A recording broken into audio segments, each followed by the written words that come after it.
그야말로 봄날의 햇살 같았답니다. 그랬던 존재가 벌써 1년째 병원에 입원 중입니다. 손끝 하나 스스로 움직일 수 없다는 그녀는 21살의 여지연 씨. 왔어, 잘 왔어. 어떤 말에도 대답 없이 깊은 잠에 빠져 있는 딸은 전신마비 식물인간 상태인데요. 평범했던 가족의 삶이 송두리째 바뀐 건 지난해 2월이었습니다. 그날은 이제 친구들하고 부산으로 여행 간다고. 태어나서 처음 가본 부산 여행이었어요. 중학교 때부터 알고 지낸 동창들과 함께 부산으로 여행을 갔다는 지연 씨. 그런데 다음날 갑자기 전화가 온 거예요. 이제. 아빠 나 지금 너 왜 벌써 왔어? 그랬더니 넘어져가지고 병원에 와 있는데 막 머리 깨지겠고 지금 죽겠다. 넘어져 다쳤다는 지연 씨는 구토와 어지럼증을 호소하다가 결국 병원에 입원했습니다. 제가 이제 케어를 하려고 가서 있는데 도치한 날 오후에 갑자기 아빠가 둘로 보인다는 식으로 아빠가 두 개로 보여. 아빠가 지금 왜 이러지? 이상하다. 그러고 나서 한 10분 뒤에 갑자기 애가 의식이 쭉 차지면서 눈이 희미해지면서 애가 쭉 차지는 거예요. 진단 결과는 외상성 2개 내 출혈. 긴급 수술을 한 뒤 지연 씨는 의식을 회복했습니다. 하지만 근데 눈 여기 안쪽에 왜 이렇게 빨개 눈이? 이 안쪽에? 울었어? 안 울었지? 절대 울지 마. 안 울어. 많이 좋아졌어. 괜찮아. 잘하고 있어.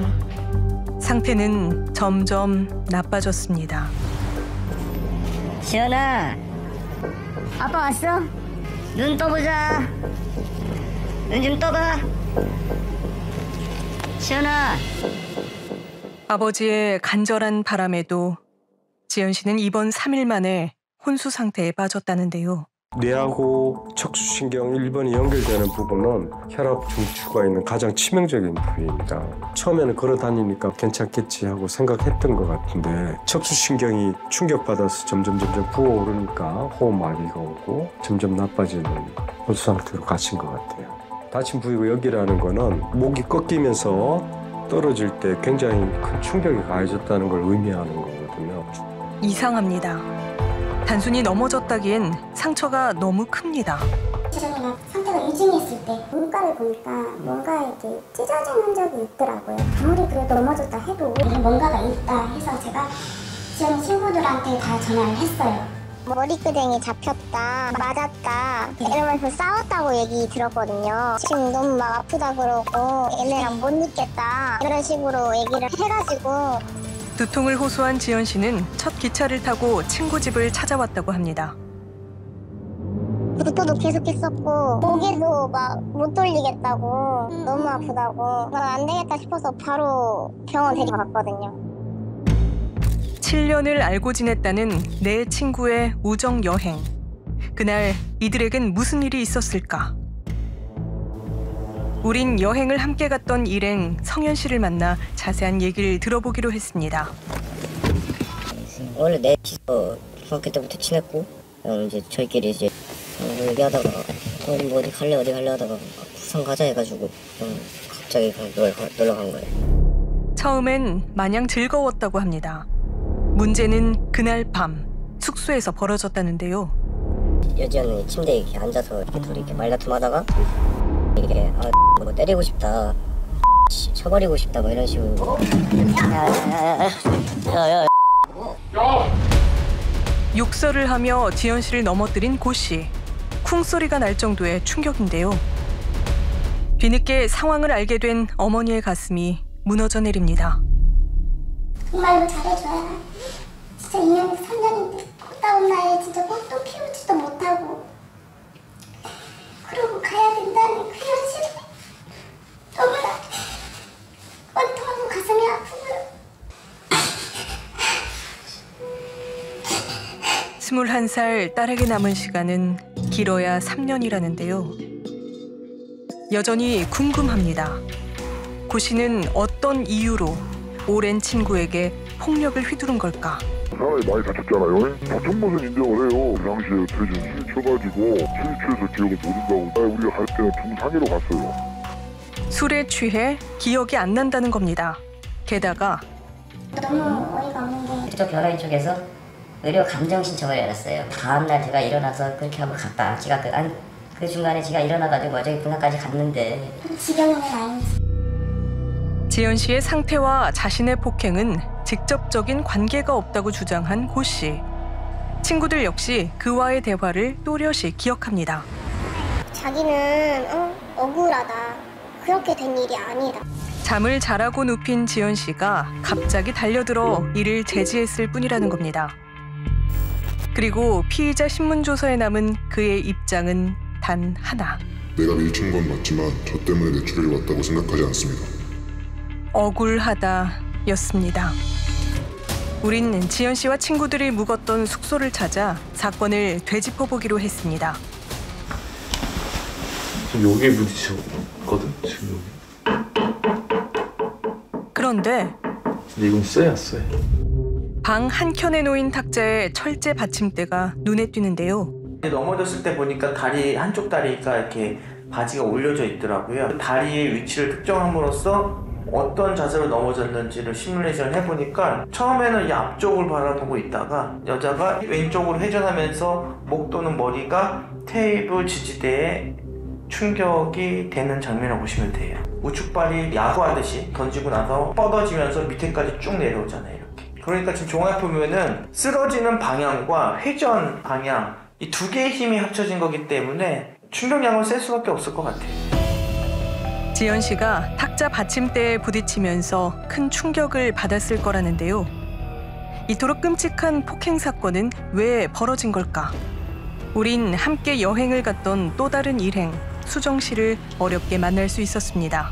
거기까지 놀러 갔는데 그냥 일단 따로따로 하루는 찢어져서 놀고 둘째 날은 다 같이 놀자 해가지고 다 같이 넷이서 술집 갔죠. 서로 놀 거는 놀되 이성은 데리고 오지 말고. 내 친구는 남자끼리 여자끼리 시간을 보내기로 했다고 합니다.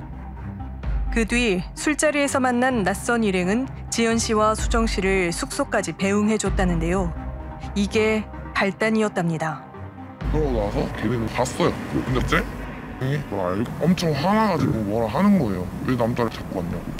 여기서 뭘 잘했길래 자빠져 누워있냐. 그래가지고 지연이가 거기서 그 얘기를 듣고 거기서부터 걔네 둘이 말싸움이 시작된 거죠. 이제 너 잠이나 자라 이러면서 뭘 이렇게 밀었어요. 그래가지고 말리고 있었어요. 그러다가 이제 빡쳐가지고 저랑 지연이가 바닥에 이렇게 내팽겨서 쳐졌어요.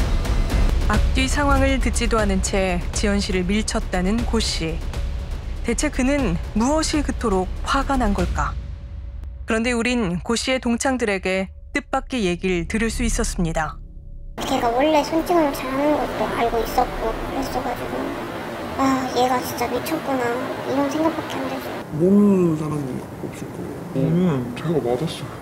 제 머리를 자꾸 벽에 박아가지고 저를 이렇게 들어가지고 땅에 꽂은 거예요. 평소에도 폭력적이었다는 고 씨. 무엇보다 황당한 건 폭행의 이유였답니다.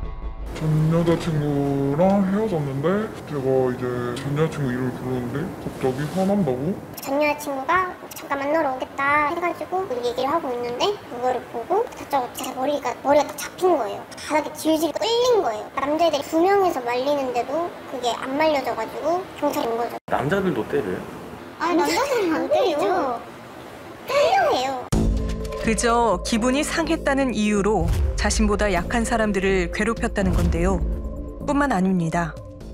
중3 때 감정 간 것부터 강도? 중3 때 예. 애들을 막 패고 다녀가지고 강전당했어요. 10대 때 이미 소년 보호 처분을 받았던 고 씨는 또 다른 폭행 사건에도 연루돼 있었는데요. 전문가는 고 씨의 폭력이 주변 상황을 통제하려는 데에서 비롯된다고 분석합니다. 기본적으로는 이 폭력성 같은 것이 좀 상습화되어 있다. 이 폭력성을 보여줌으로써 자기가 그 사람들을 쥐고 흔들고 좀 컨트롤할 수 있는 경험들이 몸에 배어 있는 거예요.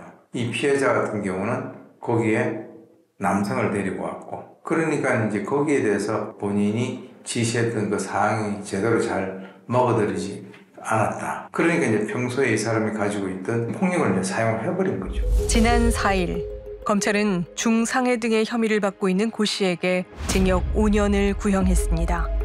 일부러 그렇게 이 정도 되도록 둔기로 때렸다거나 아주 내동댕이를 쳤다거나 이런 게 아니고 순간적으로 일어난 일이었는데 결과가 이렇게 너무 중해서 결과적으로 며칠 지나면서 아주 불운하게 지금 결과가 이렇게 된 거거든요. 그리고 우린 고 씨의 지인에게서 그의 소식을 전해드릴 수 있었습니다. 일단 일주일 전에 PC방에서 봤는데 전에 아니까 재판 끝나고 그 실형 살 것 같다고 5년인가 받았다고 거기서 1, 2년 정도 살 것 같다고 항소인가 그런 거 하면 신청할 거라고 이렇게 얘기만 했다고 하더라고요. 지연 씨의 부모님은 도저히 이 현실을 납득할 수 없다는데요. 저희가 용서한 것도 없고 어떤 걔네들이 저희한테 사죄했던 것도 없는 상황에서 어떻게 그 그냥 오형이 되는 게 말이 안 된다고 생각해요. 늘 주변을 환하게 밝혔던 21살의 지연 씨. 그녀를 아는 모든 이들이 바라는 건 기적입니다. 잘 일어나서 웃으면서 나랑 얘기했으면 좋겠어. 진짜 많이 보고 싶어. 지연아, 나도 이렇게 내가 무서운데 너는 얼마나 무서울지 생각돼서 진짜 더 걱정되고 그래. 태안에서 나오면 마라탕도 먹으러 가고 진짜 보고 싶다. 아빠가 너한테 약속했잖아. 이제 이제는 억울하지 않게 아빠 엄마 다 억울하지 않게 해줄 거니까 기운 내. 알지? 응? 기운 내자. 이 비극은 어쩌다 시작된 걸까요? 여전히 지연 씨에게도 지연 씨의 가족에게도 사죄하지 않고 있다는 고 씨. 그의 선고기일은 5월 2일입니다. 요즘 부모님한테 죄송하다고 나도 한마디라도 해야 되는 거 아니냐? 아빠가 변호사 해주기로 했다. 어떻게든 되겠지 이런 생각을 하고 있길래 나몰라라 하는 것도 친구로서 좀 보기 싫었고